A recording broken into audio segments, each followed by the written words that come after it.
noches. Saludo con gran cariño al auditorio de Telefórmula, que se enlaza con los trabajos de esta emisión. Agradezco a quienes nos siguen a través de la radio y, por supuesto, plataformas de internet. Veo las bolsas el día de hoy, bueno, pues en territorio efectivamente positivo. No tenemos demasiados movimientos en este caso. Hoy le adelanto que en un momento más va a estar en el estudio Enrique Krause y tendremos efectivamente pues una conversación sobre su último libro, Spinoza en el Parque México. Le comento que Joe Biden visitará nuestro país para participar en la cumbre de líderes de América del Norte. El presidente y Biden tuvieron una cordial conversación sobre varios temas. Esto es lo que dice efectivamente los comunicados. En más información, el presidente de la República también hoy recibió a la representante directora general de Walmart. Bueno, pues uno de los temas importantes que usted sabe está en las inquietudes de todos los mexicanos es efectivamente el tema de los precios, y el presidente pues ahora está con esta función de controlar cuánto vale la canasta básica en este caso en los grandes almacenes. 64% de la población mayor de 18 años considera inseguro vivir en su ciudad. En el caso de las mujeres sube hasta 70%. Le comento que también se dio a conocer el índice de impunidad. Tenemos también unos niveles muy altos de impunidad en el país, según el informe que daba a conocer la Universidad de las Américas Puebla. Hace un momento platicamos con Gerardo Rodríguez sobre el particular. La Jucopo rechaza que la Cámara de Diputados dé la solicitud hecha por Movimiento Ciudadano para citar en comparecencia al general Sandoval. Santiago Krill le pidió al general pues dejar actitudes. Bueno, escuche usted lo que dijo el presidente de la Cámara. El dolor de cientos de miles de familias. Entonces todo esto hay que tratarlo con la importancia que tiene. Entonces no es para estar haciendo declaraciones de cosas ni para dar interpretaciones a cartas o actitudes, y menos cuando se está tratando de establecer una relación. Bueno, pues parte de lo que dijo Santiago Krill, la secretaria Rodríguez será la que comparezca ante la Cámara Alta. En este caso, pues platicamos hace un ratito con el doctor Puente, nos dijo que ha habido pues malos entendidos y hay distintas formas de comparecer. La Ciudad de México y Sinaloa aprueban la minuta que extiende la participación del Ejército Mexicano hasta el 2028. El secretario de Gobernación, pues en medio de una polémica nacional, hizo una serie de señalamientos sobre distintas entidades, particularmente aquellas en donde no ha encontrado el apoyo a la minuta, esta que amplía la presencia de las fuerzas de seguridad, las fuerzas federales, en el trabajo de seguridad pública. En más información, quiero decirle que Dante Delgado rechazó enérgicamente, dijo que es una actitud frívola y pendenciera la que tiene el secretario de Gobernación. Siguen los diálogos por México. El día de hoy comparecieron Claudia Ruiz Massieu, dijo que pues hacía una autocrítica de lo que ha sido su gobierno, y también Enrique de la Madrid hizo una presentación muy completa hablando precisamente de eso, de lo que habían dejado de hacer cuando en este caso gobernaron el país, que ha sido un largo periodo. Se entregó en el Senado la medalla Belisario Domínguez al sector salud. Vamos a hacer una brevísima pausa, regresamos en un instante con toda la información. Vamos con la información, agradeciéndole muchísimo su compañía. Vamos ahora con el ingeniero Hernández Unzón. Ingeniero, vaya tormentas que nos cayeron ayer. Cuéntenos cómo tiene su pantalla el día de hoy. Buenas noches. Muy buenas noches. Mucho gusto en saludarlo nuevamente, doctor Curcio. Las pantallas indican en estos momentos una temperatura ambiente en Ciudad de México de 16 grados centígrados. Se espera que disminuya la temperatura por este frente frío número 4. Para mañana la máxima 19 grados centígrados, así que bajará bastante la temperatura. En la imagen de satélite se aprecia, ya cubre un sistema de tormentas la Ciudad de México, el oriente del Estado de México, Morelos, Guerrero, Veracruz, Puebla y Tlaxcala. Muy atentos por el desarrollo de este frente frío, doctor Curcio, porque avanza rápidamente hacia el sureste, impulsado por vientos del norte arriba de 80 kilómetros por hora desde el puerto de Tampico hasta Veracruz. Se espera que este sistema esté durante la noche y primeras horas de mañana generando lluvias intensas en Veracruz, sobre todo en la parte sur de Coatzacoalcos, Aminatitlán, en Tabasco, en Chiapas, en la parte norte sobre todo, en la Sierra de Oaxaca, también en la península de Yucatán, y también muy atentos en Acapulco, porque este sistema de baja presión con probabilidad de convertirse ya en ciclón tropical estará generando muy fuertes lluvias en el puerto de Acapulco, y este sistema va a desarrollar rápidamente muy posiblemente una tormenta tropical con el nombre de Roslyn, doctor Curcio. Así que para el fin de semana estará recurvando, afectando, como es costumbre en los ciclones de octubre, con una recurvatura hacia Jalisco, Nayarit y Sinaloa en la parte sur. Así que pues vamos a tener eventos muy significativos para hoy y mañana, doctor Curcio. Bien, pues ingeniero, le agradezco mucho la información que ha estado esta noche con nosotros.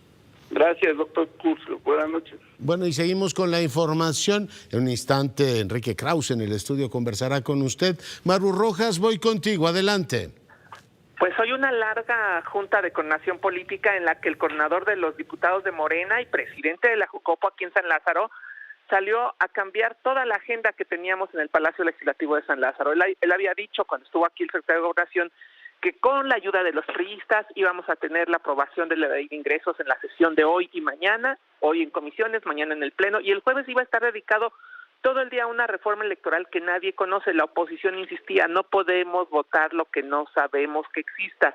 Hay 50 iniciativas, hoy reconoció Ignacio Mier, 50 iniciativas de diversos partidos, de diversos autores, que tienen que ver con reformas electorales, las constitucionales que interesan al presidente para reducir el número de consejeros en el INE y para reducir lo que reciben como gasto de dieta los consejeros, pues esas tendrían que ser reformas constitucionales que sí requieren la mayoría calificada y no tienen hoy ni el consenso siquiera de los diputados del Partido del Trabajo. ¿Por qué? Porque dicen los diputados off the record del PT, sería como darnos un balazo en el pie. Por eso convoca ahora Nacho Mier a partir de ceros en esta materia, así lo dijo.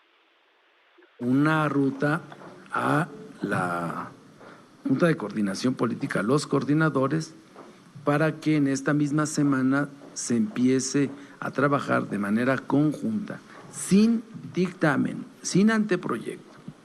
En el proceso legislativo y en la práctica parlamentaria, nosotros tenemos la posibilidad de empezar a discutir a partir de un documento que sea disparador de la discusión y que por aproximaciones sucesivas podamos ir confeccionando un dictamen para que sea sometido ya a consideración de los propios integrantes de las comisiones unidas.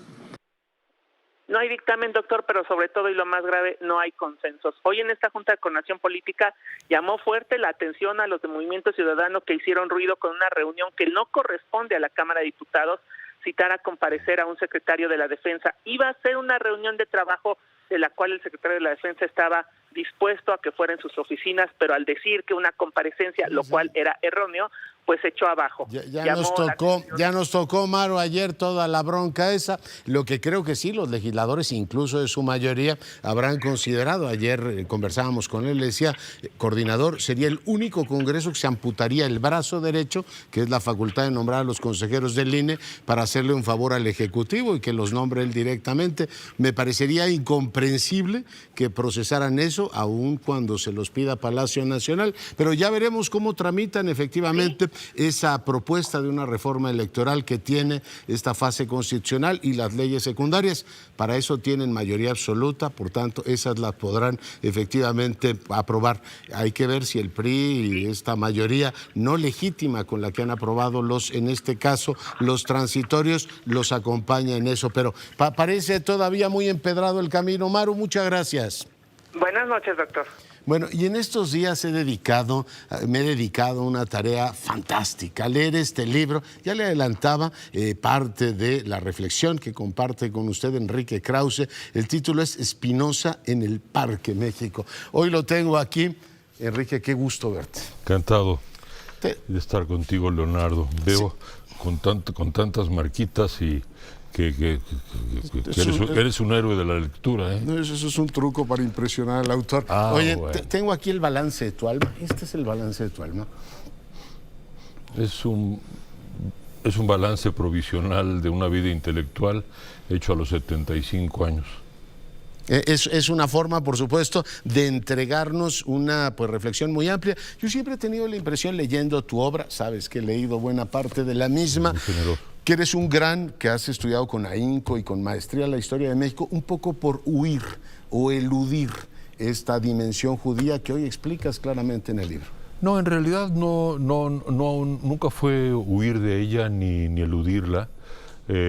Yo me formé en una familia judía que venía de Polonia y tuve una formación, incluso en el idioma yiddish, en el colegio israelita hasta la preparatoria. Nunca negué ni rehuí ese tronco cultural, esa raíz cultural histórica que me transmitieron mis abuelos, mis maestros, ¿no? Pero me convertí en un historiador mexicano porque, digamos, la raíz venía de Europa, era judía, pero la tierra, el cielo, el paisaje, era México. Siempre ha sido México. Y entonces me pareció muy natural transferir mi amor por la historia milenaria judía al amor por la historia milenaria mexicana. Que es interesantísimo, es una historia en México que empieza en el Parque México, ahí en la colonia Condesa. No, pero mi impresión es que la historia judía, tú dices, está dominada por la presencia de Dios y no por el autoconocimiento del pueblo judío. No hay una, digamos, tú nos llevas a varios puntos, desde Flavio Josefo hasta varias lecturas de lo que ha sido el pueblo judío, pero hay esta idea de Dios presente en la vida del pueblo y un martirologio terrible. Muchos autores, yo me acuerdo de León y Rebeca Greenberg, que decía, hay ciertas cosas que uno haría mejor en olvidar, ¿no? Ha habido este intento como de convivir con ese pasado tan doloroso. Bueno, son muchos temas, ¿no? Yo digo ahí en el libro que la Biblia que leímos mucho, no en términos religiosos, sino yo diría histórico-literarios en la escuela, pues el personaje central es Dios, ¿verdad? Es la biografía de Dios que condesciende a veces a hablar con su pueblo, ¿no? Y fue muy bonita esa educación, muy centrada en la historia. Y la historia judía, en efecto, tiene una enorme dosis de sufrimiento y de martirio que llega al siglo XX, naturalmente, con el Holocausto. Eso siempre me marcó, siempre ha estado presente en mi mente, de manera indudable, y no se puede olvidar. Lo que sí es que hay que trascender buscando los caminos y los horizontes de la vida, tanto en la historia judía como en la historia mexicana, como en la historia latinoamericana, como en la historia general. Buscar la esperanza, buscar el futuro, sin olvidar el pasado, las lecciones del pasado. Y mira que somos malos los seres humanos para aprender las lecciones del pasado. Y yo creo que en el fondo lo escribí este libro, al final, cuando lo terminé, pensé, realmente lo que he querido es tratar de comprender al incomprensible siglo XX para tratar de orientar al inorientable siglo XXI. Oye, fascinantes las conversaciones, darle crédito a tu entrevistador o interlocutor Lasalle, que hace un trabajo extraordinario. Recordar, dices tú, es un mandamiento para heterodoxos, ortodoxos, teólogos, cabalistas, sionistas, filósofos. Es un mandamiento, Enrique. Bueno, sí, la palabra es la palabra recordar, el rezo de Iskor en el Día del Perdón. Honrar a los antepasados, honrar a los padres. Sí, esto es un elemento central y yo supongo que hay muchos más, ¿no? En lo que ha sido mi formación. Pero repito, México tiene una historia milenaria, dramática, heroica, tiene todos los registros que desde niño me atrajo.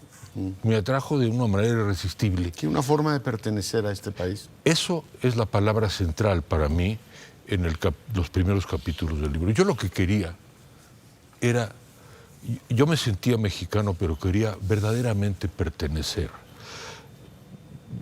Y por un tema de gratitud. de respeto a las tradiciones judías, pero no tan vinculado a la religión. No a la religión, pero de gratitud a este país que le abrió las puertas generosamente a mis abuelos, a mis padres, a mis bisabuelos que conocí.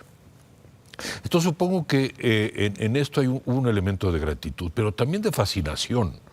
Hombre, me gustaba de chico, ya que estamos en ese viaje del ego en este instante, aunque mi libro espero no es eso, sino un tributo a mis maestros, un tributo a mis mentores. Y a tus lecturas. A mis lecturas.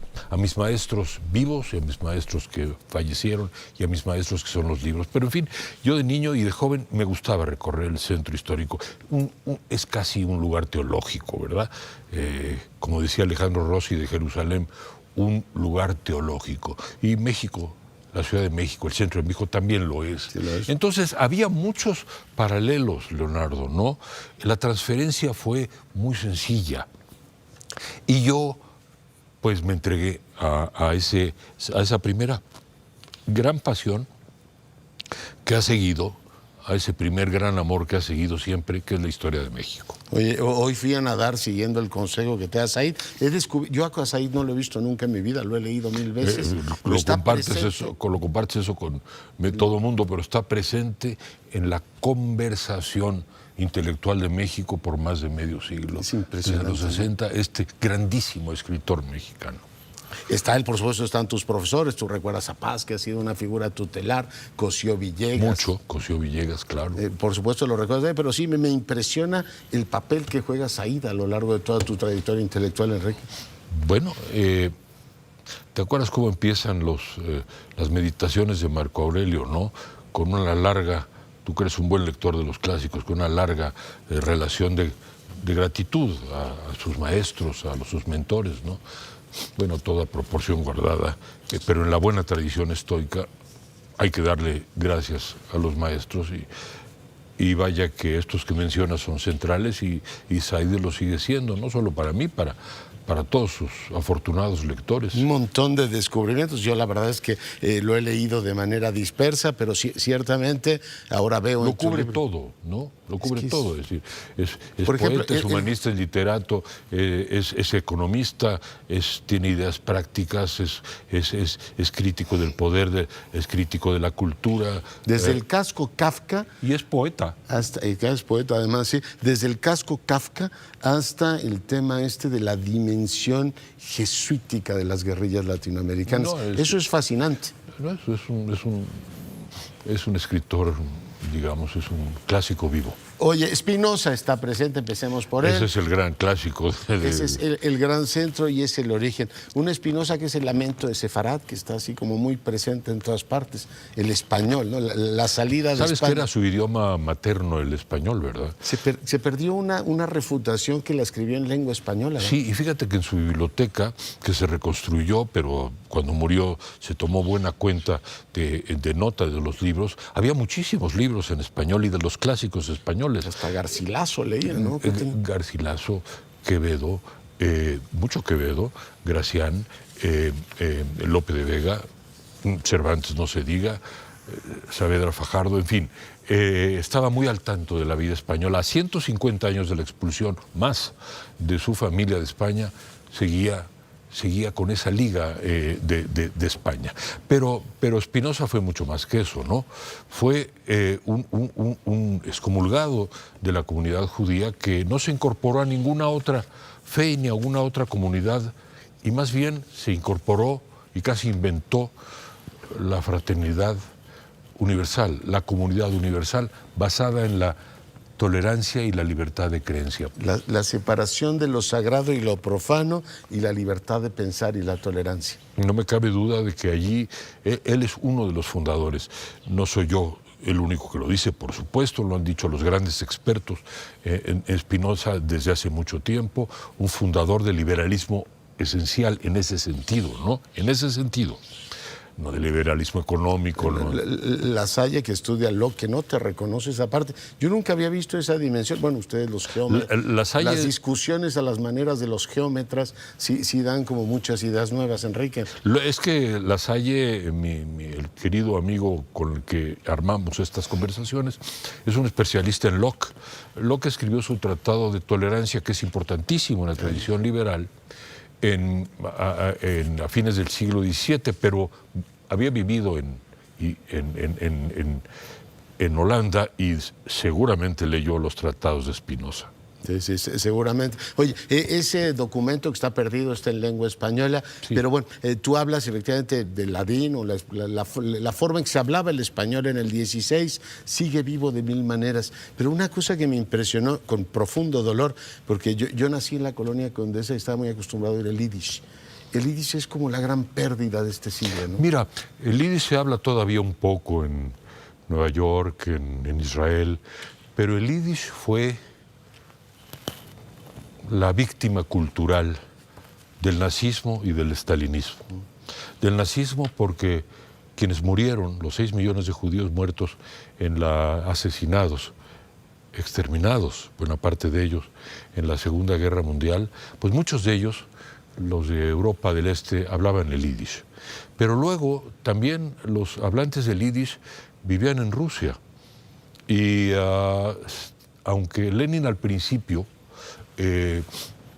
promovió la convivencia de las culturas y los idiomas, con el tiempo Stalin lo fue reprimiendo, y Stalin, y yo recuerdo esto en el libro, terminó por asesinar, esto le dolía muchísimo a mi abuelo, que es uno de los personajes de este libro, asesinar a 13 grandes intelectuales, sobre todo poetas en yiddish, en 1952, hace justamente 70 años, en las prisiones de Moscú. Los asesinó. Y quiero decirte que eran sus mayores defensores, que habían venido, por ejemplo, a México a defenderlo, a apoyar la Liga Antifascista y pro-rusa. Y los mató. Entonces, el yiddish que tú escuchabas en el Parque México y que yo hablaba y leía, ahora ya lo hablo con más dificultad, todavía lo leo, ese idioma ya pertenece a zonas muy minoritarias. Pero como decía Bashevis Singer, que escribía en yiddish y que fue premio Nobel en el 78, el día que venga la resurrección de los muertos, muchos de ellos hablaban yiddish y van a decir, ¿y cuál es el último libro en yiddish que ha salido? ¿Cuál es el último? Oye, pero yo leí en Amos Oz, me parece recordar, sí, que cuando los padres llegan a Israel, sí, les empiezan a decir, oiga, no hable yiddish, mejor conviértase al hebreo. O sea, ha habido también un ánimo del Estado de Israel, sí, a lo mejor no consciente. No, absolutamente consciente. Por el tema de unificar en el hebreo, de olvidarse de ese tesoro. Básicamente, uno de los grandes hechos, ¿verdad? Hazañas, yo creo, ha sido la resurrección del hebreo. Imagínate que tuviéramos la resurrección del griego antiguo o del latín, ¿verdad? Bueno, estos y muchos otros temas toco aquí en el libro que tú generosamente, como veo, has leído. La historia de mis maestros, para mis fortuna mentores, para tu fortuna dices, para mi fortuna creo yo. Yo lo que creo es que uno tiene que tener gratitud con respecto a los maestros, y yo los recuerdo, a todos los que has mencionado, y sobre todo mi trabajo en la revista Vuelta. Plural Vuelta. Que para mí es muy importante recordar eso. Vuelta fue una revista solitaria que enfrentó a las dictaduras de derecha militares y a las dictaduras de izquierda y a los movimientos revolucionarios, porque proponía la democracia liberal.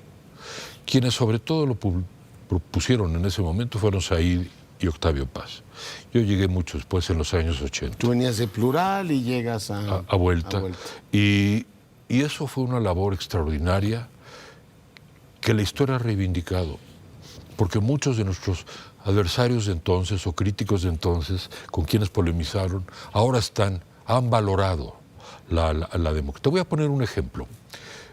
Nosotros criticamos muy fuerte la revolución sandinista, no en su origen, que yo la defendí mucho, sino en su deriva autoritaria y en su cercanía con Cuba.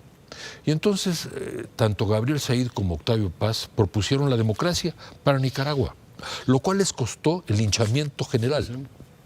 Oye, Muy bien. Hay que preguntarle a Sergio Ramírez ahora, que fue uno de los comandantes, qué piensa de lo que escribieron entonces Said y Paz, y te va a decir, tenían razón. Bueno, tuvieron razón en muchas cosas. Ahora, eso no se trata tampoco de vanagloriarse.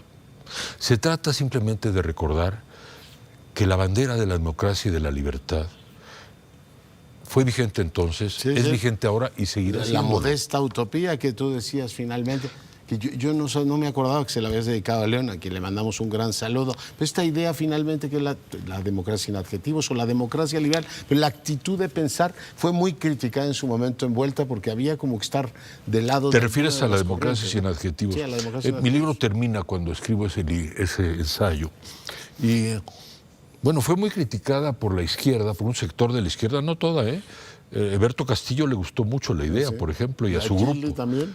A Gili terminó muy pronto le empezó a gustar, ¿eh? Y a la izquierda dura del Partido Comunista, a la más dura no le gustaba, pero poco a poco se convencieron. A quienes de veras no le gustaba era el gobierno, ¿no? Y es curioso, fíjate, mandaron a Manuel Camacho a escribir un ensayo larguísimo, me acuerdo, y Camacho, quien yo conocía, me mandó el ensayo, y yo le hablé y le dije, yo no puedo publicar un ensayo. ¿Cómo no tenemos el derecho, si tu ensayo es de 25 cuartillas, yo quiero publicarlo de 25 cuartillas? Le dije, pues eso será en el diario oficial, mano, porque aquí no. Y entonces hasta convenimos en editarlo para que saliera lo más legible posible, pero era un ensayo en contra. La idea de la democracia era tabú. Sí, era tabú. Oye, hay un montón de temas, digo, Spinoza, por supuesto, es además una herencia, ¿no?, que te resulta muy querida, el lamento de Sefarat, pero están Popper, está Benjamin, discutes Buber, discutes un montón de lecturas que te han acompañado a lo largo de tu vida. Digamos, yo veo que estamos en abriendo la conversación. Sí, señor. La palabra conversación es central para mí. Conversé con el abuelo, conversé con Gómez Morín, Cosío Villegas, con los decenas de protagonistas. Con él no conversé, sino a través de sus obras, ¿no? Pero sí con su familia, con sus hijos, con sus hijas, quiero decir, con gente, con sus amigos, con sus colaboradores. Y así con muchos autores. Conversación con los maestros, conversación con los protagonistas de la historia mexicana, conversación continua con Octavio Paz, en el teléfono sobre todo, para armar la revista Vuelta. Conversación con autores latinoamericanos, centroamericanos, europeos, disidentes del este. Pero sobre todo, diría yo, de la mitad del libro en adelante, conversación con los libros. ¿Y qué libros? 4 vertientes, cuatro temas fundamentales para mí. El mesianismo político, que está muy presente. el holocausto y el nazifascismo, la revolución rusa y sus avatares en China, en Cuba, y el régimen soviético. ¿Por qué me interesaron esos 4? Y entonces, ¿por qué los abordé y leí a través de los autores que mencionas? De Hannah Arendt, de Benjamin, de Popper, de Berlin, de Kolakowski y de varios otros más, de George Orwell. ¿Por qué? Que le das un peso muy importante. Yo no había valorado el mayor tanto peso es Orwell, el gran escritor político del siglo XX, bueno, y XXI. Yo diría, porque son esos los temas centrales del dramático, trágico, desastroso siglo XX. Y yo quería entenderlo porque eran los temas que nos tocaban muy de cerca en la revista Vuelta y que nos siguen tocando ahora, creo, porque la historia no ha sido asimilada. Entonces yo lo que quería era comprender al siglo XX. Es una tarea inmensa e imposible, pero comprenderlo. Sí, y tienes una panorámica formidable. Cuando ve uno el ciclo de lo que representó la Revolución Rusa para la generación de tus, en este caso, abuelos. Y para Octavio y Paz. terminar con Gulag, es decir, cuando ves la película completa, dices, Enrique, voy a tener que hacer una brevísima pausa. ¿Me permite? Regresamos en un instante. Seguimos en conversación con Enrique Krause a propósito de su libro Spinoza en el Parque México. Una bellísima ilustración. El libro es ciertamente pues 700 y pico de páginas, pues se lee muy fluido, Enrique. Realmente consiguieron, tú y Lasalle, ofrecernos una conversación a la que nos incorporan a todos de una manera muy fluida, muy natural. Es mejor una conversación para hablar de estos temas que un monólogo. Bueno, yo diría, siempre es mejor una conversación con monólogo, pero no hablemos de política. No hablemos de los monólogos van. Oye, hay una cosa que me gusta mucho en la segunda parte, porque hablas tú de los intelectuales y dices, es tan importante la pluma como la pala, yo diría el pico y la pala, ¿no? La construcción de instituciones. Y esa parte creo que es muy importante o sea, no solo hay que pensar los proyectos, por ejemplo, tú decías Vuelta, esos proyectos que construyen una revista o instituciones son contribuciones muy importantes. Esa es la gran enseñanza de Daniel Cosío Villegas, ¿no? Que fue un maestro de la pluma, pero también de la pala. De la pluma por escritor, como ensayista, como historiador, pero de la pala porque fue el fundador del Colegio de México y del Fondo de Cultura Económica. ¿Qué más, no? Entonces fue un creador y fue un pensador. Escribió y creó. Qué mejor, qué ejemplo maravilloso, ¿no? Y yo creo que Octavio Paz también fue un fundador de revistas, usó la pluma y usó la pala en ese sentido. Oye, hay que vivir en los límites para pertenecer, pero al mismo tiempo tomar distancia de lo que ocurre. Ese es uno de los motivos spinocianos, de Spinoza, ¿no? Él sale de la comunidad judía habiendo además era un grandísimo experto en teología y en escrituras, grandísimo experto, desde muy joven. Pero él no se incorpora a ningún lado, se queda en los márgenes de la historia para verla mejor. Desde ese lugar excéntrico puede ver mucho mejor y puede inventar entonces o conquistar para nosotros, ¿no? Un territorio que es, digamos, como una religión, entre comillas, de la humanidad. No diría yo tanto de la fraternidad, aunque te lo dije en un momento, sino de la civilidad, del debate, de la razón. Él buscaba comprender las pasiones humanas antes que lamentarlas o que reprobarlas, así lo dijo. Y en sus tratados lo que busca es la vindicación de la libertad individual, pensamiento, creencia y expresión. Sí. Y eso le causó problemas terribles en su siglo. No pudo publicar prácticamente en su vida más que un pequeño libro sobre Descartes con su nombre. Todo lo demás lo publicó con seudónimo. La ética, los tratados, son dos tratados, ¿no? El tratado político y el teológico político. Y pasó un siglo casi, hasta que el siglo de las luces lo reivindicó.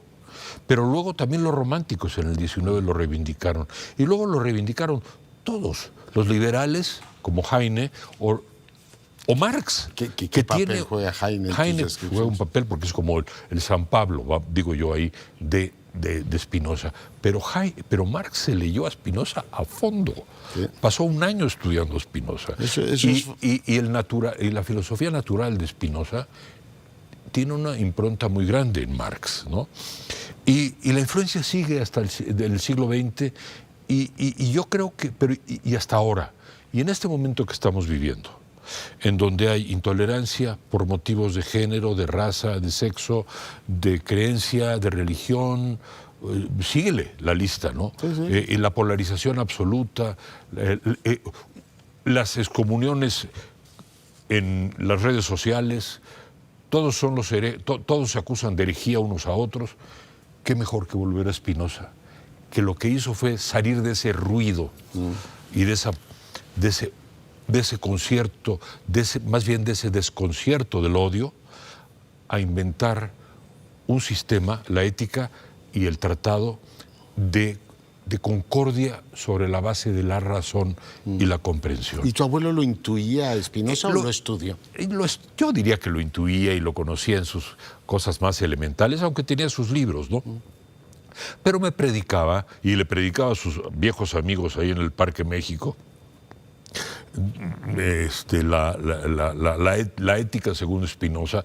No sé si le entendían mucho, yo tampoco, ¿qué te voy a decir? Yo lo que entendía es que era un hombre admirable, que se había dedicado Spinoza a pulir lentes y a inventar desde esa pequeña casita en la que vivió, las casitas en las que vivió en Holanda, un sistema universal. A la que termina rindiéndole tributo en la última parte del libro. Oye, el tema de la generación de tu abuelo y cómo en el siglo XX el asunto de la Unión Soviética, la revolución nos entusiasma.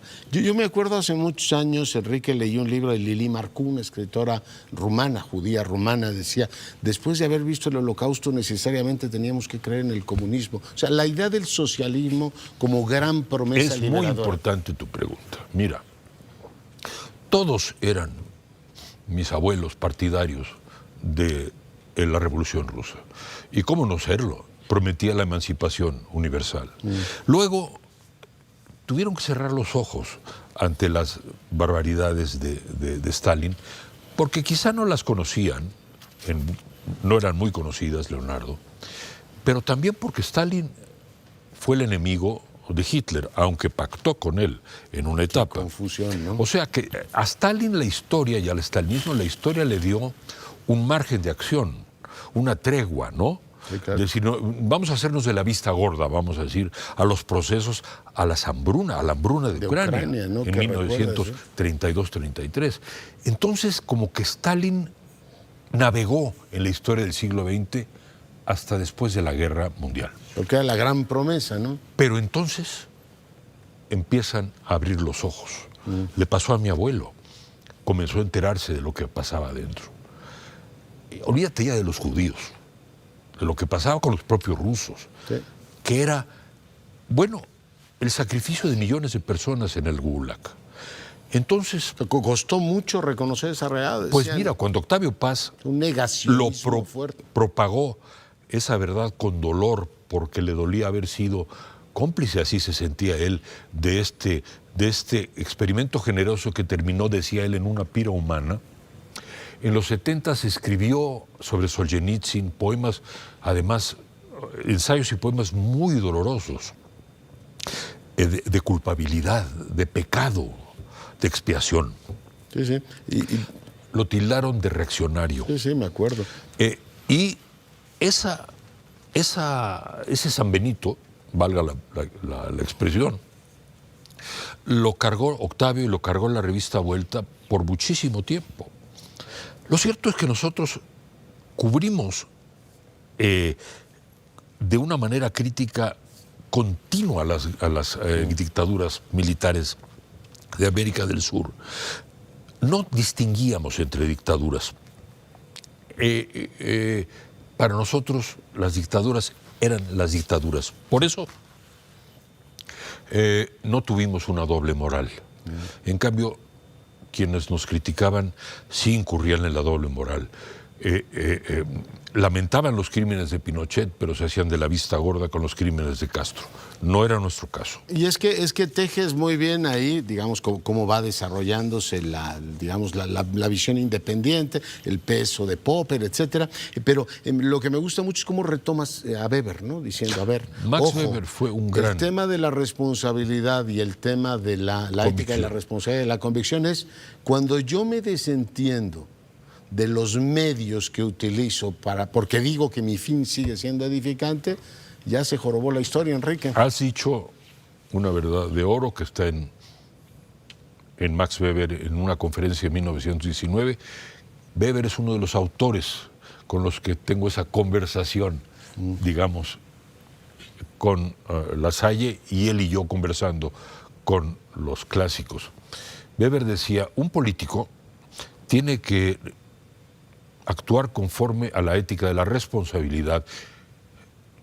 Puede tener sus convicciones, pero no puede dejarse llevar, enamorarse de su convicción como si esto le diera una superioridad moral sobre los demás, porque el resultado de eso es generalmente desastroso. No te puedes desentender de los costos, ¿no? Los costos. Entonces Lenin dijo, bueno, vamos a llevar a cabo la revolución, cueste lo que cueste, cueste lo que cueste. 20 millones de personas. ¿Cuántos millones de personas murieron? ¿De veras valía la pena? ¿No era mejor construir una sociedad a través de reformas paulatinas y de reformas en un ámbito parlamentario y democrático? En suma, digamos que la revolución fue social el más generoso de los sueños de emancipación, pero produjo monstruos. Ya sé. Oye, pero tú hablas de los mesiánicos y por supuesto hay largas y brillantes páginas sobre el particular. Después quedamos en Weber, pero al final esta lógica de los que retomas Dostoyevsky, aquí está loca de los poseídos, es decir,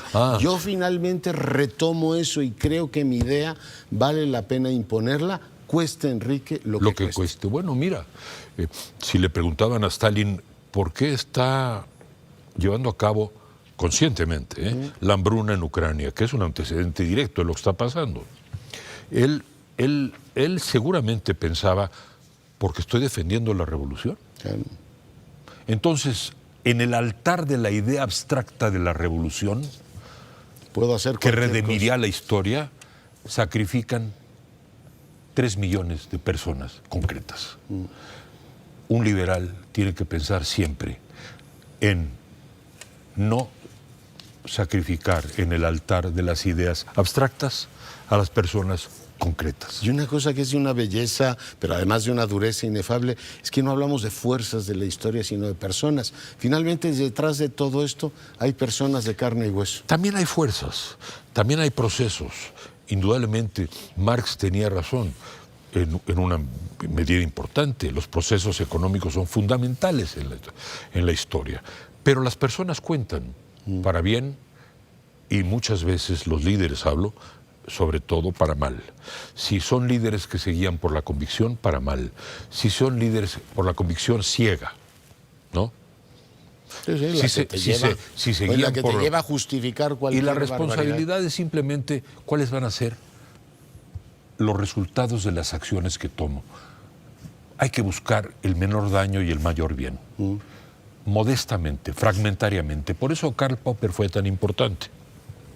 Él inventó la idea, discurrió la idea de la ingeniería social fragmentaria. Sí. Suena aburridísimo, ¿verdad? Suena como para que lo discutas con Said. Sí. Bueno, que es un ingeniero social. Sí. Perfecto, porque tiene ideas prácticas asequibles para mejorar a la gente. Ideas prácticas. Pero son fragmentarias, nunca son totales. La redención es una idea maravillosa, religiosa, pero no es de este mundo. Y por eso un sabio del siglo IV, judío, no recuerdo su nombre, pero lo leí en algún lugar, decía que el Mesías llegue, pero no en mi tiempo. Que no llegue en mi tiempo. No, es fantástico. Bueno, el libro es ciertamente de una riqueza extraordinaria y yo quiero decir a ti y a La Salle que el Dios de los cristianos, el de los judíos y el de Spinoza os pague esta obra tan maravillosa que pones al alcance de todo el mundo. Y además te abres de capa, nos compartes un montón de cosas que yo por supuesto no conocía de tu vida, Enrique. Repito, yo soy muy afortunado de tenerte como amigo y como lector y yo espero que a pesar de lo voluminoso de este libro, el método de la conversación lo aligere, lo haga más cálido y puedan transitar los lectores, que además pueden entrar y salir del libro cuando quieren. Hay un índice temático. Déjame decirte que tiene algo como de teatro isabelino, de la obra de teatro dentro de la obra de teatro, porque dice, el libro que nunca escribí, le hace un reproche a don Marcelino Menéndez Pelayo, oiga, ¿por qué no incluyó a Spinoza entre los heterodoxos? Lo que pasa es que yo quise escribir un libro sobre los heterodoxos judíos. Pero ya en lo los 70. Y entonces, pues reuní una biblioteca, y entonces me di cuenta que no podía escribirlo, pues apenas sé hebreo, latín no sé, ¿cómo voy a estudiar? ¿Cómo voy a pretender escribir eso? No. Y renuncié, pero lo que sí hice es leer mucho. Y cuando vino ahora a estas alturas de la vida la oportunidad de conversar con La Salle, él me dijo, oye, tú eres un poco heterodoxo, ¿no? Le dije, mira, no sé si soy, pero quise escribir un libro como la historia de los heterodoxos judíos. Y entonces empezamos a conversar sobre ese libro de los heterodoxos judíos que nunca escribí. Los españoles, ¿no? Pero sobre todo... El tuyo es el de los judíos, ¿sí? Sí, y empiezo desde el siglo I y hablo de San Pablo, al que veo como una suerte de heterodoxo, porque nunca dejó de ser judío. Y recorro otros, llegó a Spinoza y luego otros después. Y entonces al hablar de ellos, al estar hablando del libro que no escribí, ¿lo dictaste? Bueno, lo dicté, en cierta forma lo escribí. Oye, finalmente, bueno, pues parte, digamos, de la reflexión que haces de todo el 20, Sí. de las pasiones, todo esto. Entramos a un 21 en donde parece que, a un siglo XXI, donde parece que muchas de las lecciones del 20 no han sido asimiladas por las mayorías. Volvemos a una época de populismos polarizadores, Enrique. Mira, el populismo es una mutación de los totalitarismos del siglo XX. A esa conclusión he llegado. Del nazifascismo tiene el culto a la personalidad y la movilización permanente de las masas. Y del comunismo tiene el dogmatismo ideológico, la verdad única, el uso de la mentira, que también vio Orwell. Esto sobrevivió. Pensábamos a fines del siglo ingenuamente del siglo XX que no iba a sobrevivir. Sobrevivió en una mutación, valga la fórmula que está de moda, que es el populismo, en el que ya no importa la ideología, que si son de izquierda o derecha. Hay muchas más similitudes entre Bolsonaro y Chávez que las que hay entre cualquiera de ellos dos y un líder democrático y liberal. Entonces, en efecto, no hemos aprendido las historias del siglo XX, por eso hay que volver a estudiarlas. Al final, cuando terminé el libro, Leonardo, pensé justamente eso. Y ya lo repetí un poco, pero vale la pena decirlo una vez más.